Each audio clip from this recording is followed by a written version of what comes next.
Hi guys, good afternoon and welcome again to our pfSense how-to video series. And for today's video, I will show you how to install LightSquid. So we will use LightSquid to have the report of our internet or network usage. Okay, so as a requirement of our LightSquid configuration, we must have Squid proxy already installed in our pfSense, and you can check my previous videos about Squid on how to install and configure Squid proxy. So again, you must have Squid proxy already installed before you install and configure LightSquid. So I won't cover the installation of Squid in this video. So let's start. Let's go here in our system and packages. So actually guys, I already installed LightSquid because if I'm going to install LightSquid in this video recording, it might it might take so long because I uh, have a very slow internet connection here in my home setup. So I just install LightSquid, but I will show you how to install or where to find it. Actually, it is so easy to install. So just click here in available packages. So we are assuming that we don't have LightSquid already installed in our system. So go here in available packages and then scroll down and find LightSquid. So there's no LightSquid here because I already installed LightSquid. But if you don't have LightSquid installed yet, you'll see something like this. Okay, so when you see LightSquid, just go here and just click the plus button here or the button here that says install. Okay, so once you click that button, you will be redirected to our package installer. So here, as you can see, it's installing LightSquid. So depending on your internet connection speed, it might take just a second or a minute, and then just wait until it says LightSquid or installation completed. Okay, so just how easy it is to install the LightSquid and other packages in our package manager. Okay, so first, again, search here for LightSquid and then click the install button here. So confirm the installation and then wait until LightSquid installation completed. So once you have done that, go check here in install packages and confirm if LightSquid is already listed here in our installed packages. Okay, so if you have more question about how to install LightSquid, just feel free to comment in our comment section. Okay, next, once you install LightSquid, you will see here in our status and you will have here proxy report. Okay, so here we will configure here our LightSquid. So we have settings, LightSquid report, and proxy state. So here in our settings, you have to select your language, bar color. So select the options here according to your preference. Okay, the IP resolve method, you can just simply leave. Actually, you can simply leave the defaults here, and just here in our refresh scheduler, you can select the time here. So I select 10 minutes because actually it will do is to refresh or to update our report database every 10 minutes. Or so just read here the description. So actually you can simply leave all the defaults here and you're good to go. And you can refresh or refresh full. So that means refresh the LightSquid database or the LightSquid report, or refresh full. Then just click save. Here in our proxy state, actually we can set this to every 1 second. So what it does, it will show you how or what are the websites are currently being accessed. So let's try the let's say Dota 2.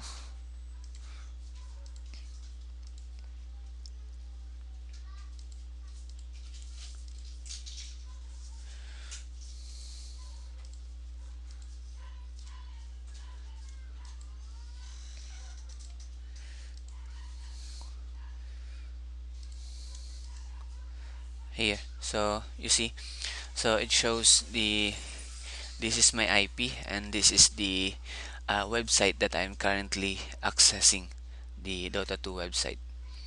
Okay, so let's go back, and here in our LightSquid report, here you will see what I'm saying earlier, the report of our network or the usage report. So you can see here the dates. So I have here from July and August.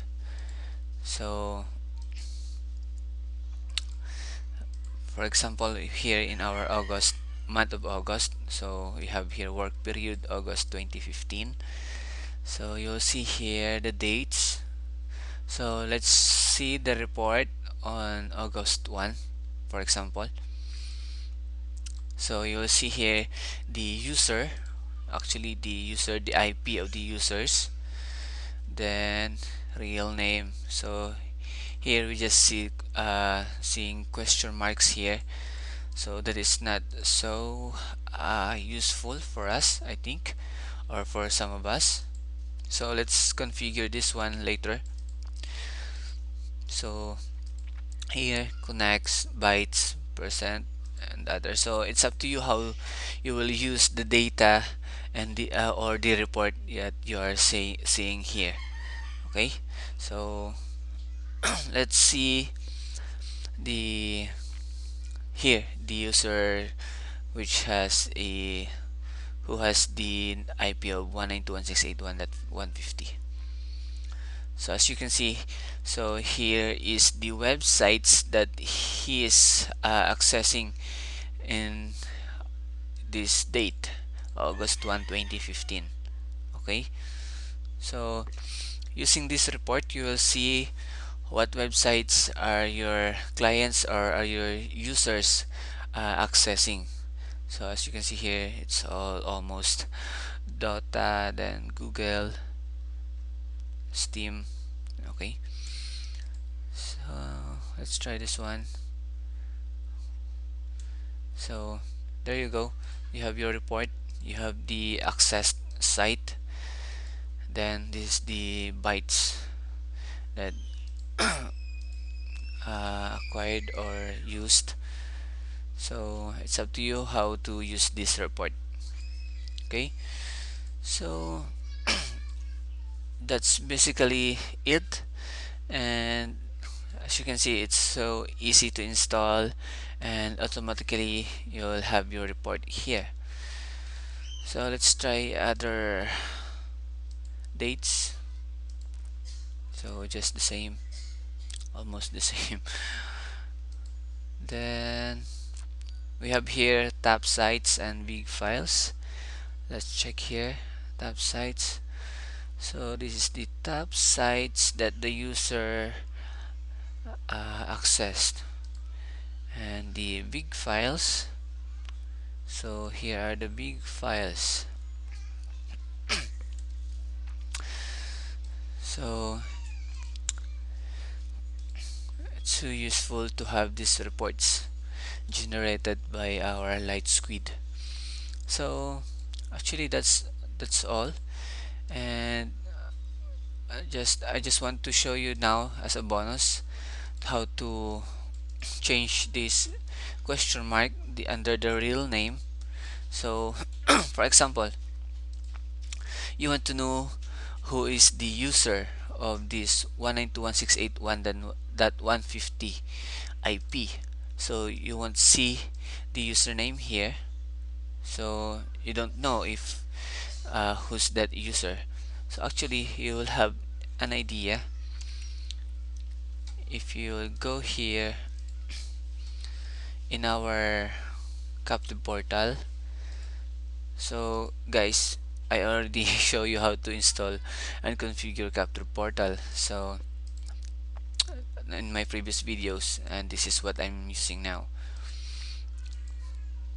So I have here currently logged in the admin, so this is actually me, and I have here my IP 192.168.1.102. So here, so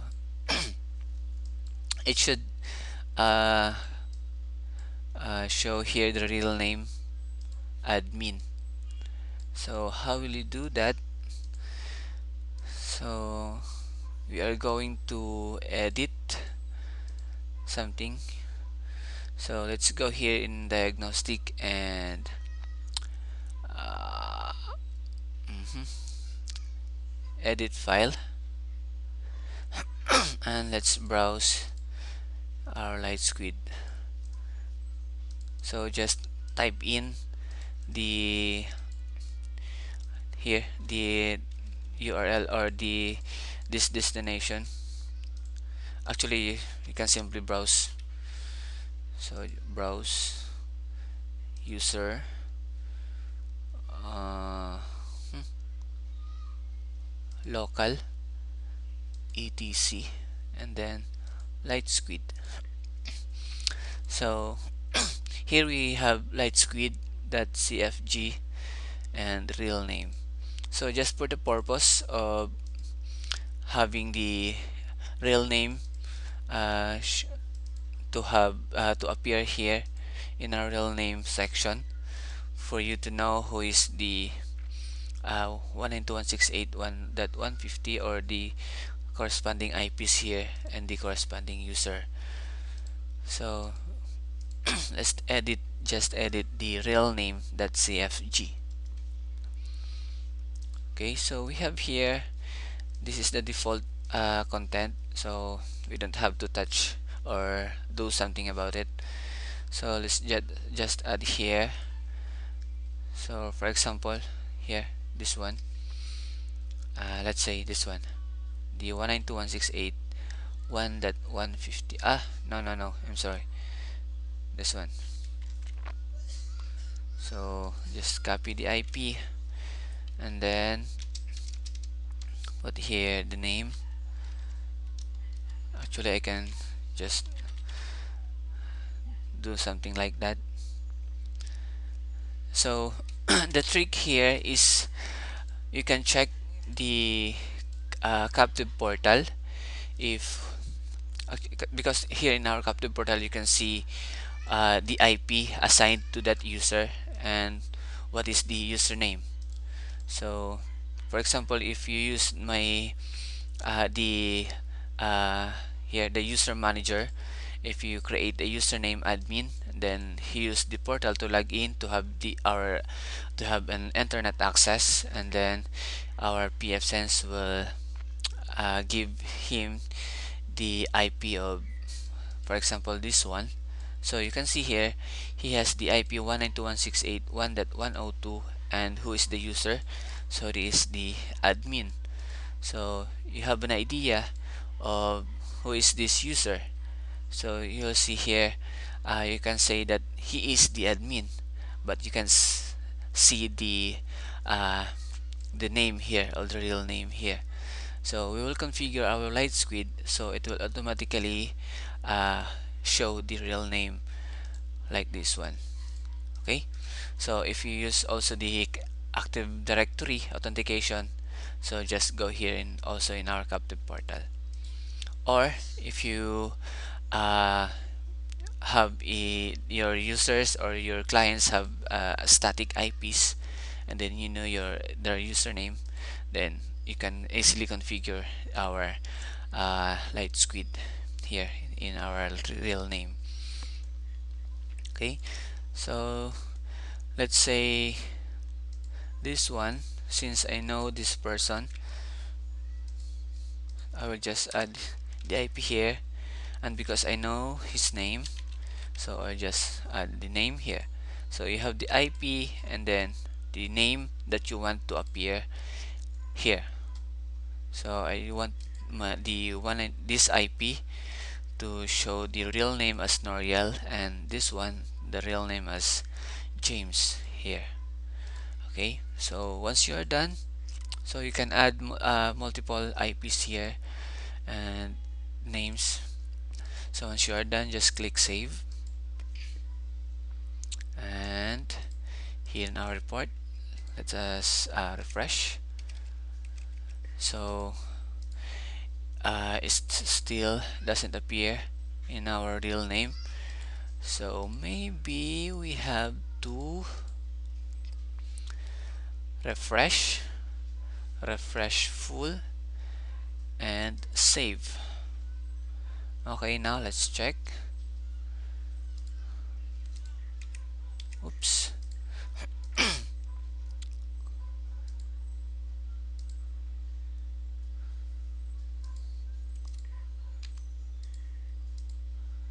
Okay, so let's try again. Refresh, save.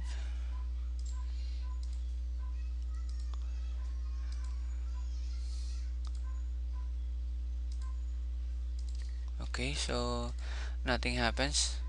So, as always, we have to uh, troubleshoot our connection or our configuration.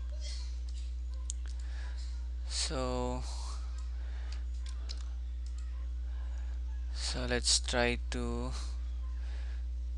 this one, the another real name file here. Okay, so it already has our names already configured. Okay, so let's go back here. So let's copy this one.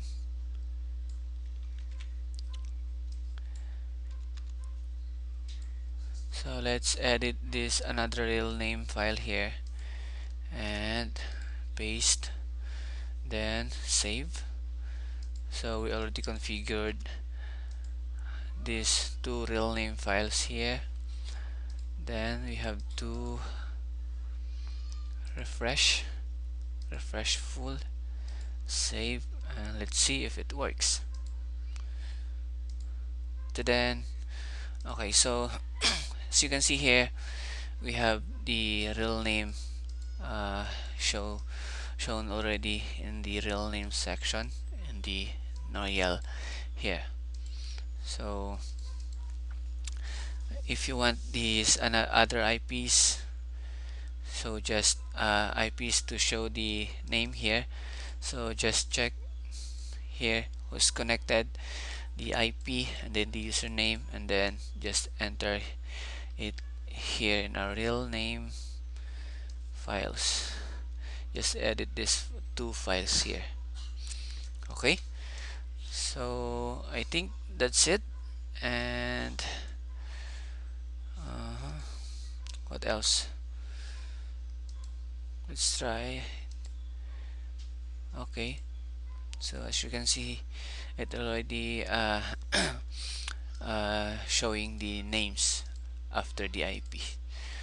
Okay, so that's all, guys. I hope this video is able to help you, and if you have additional questions or if you have any questions, feel free to ask in our comment section and I will try my best to answer those questions. Okay, so thank you for watching, guys, and I hope you will continue to support my website and my YouTube channel by liking, sharing, and subscribing in my channel. So see you again in our next video, and thank you.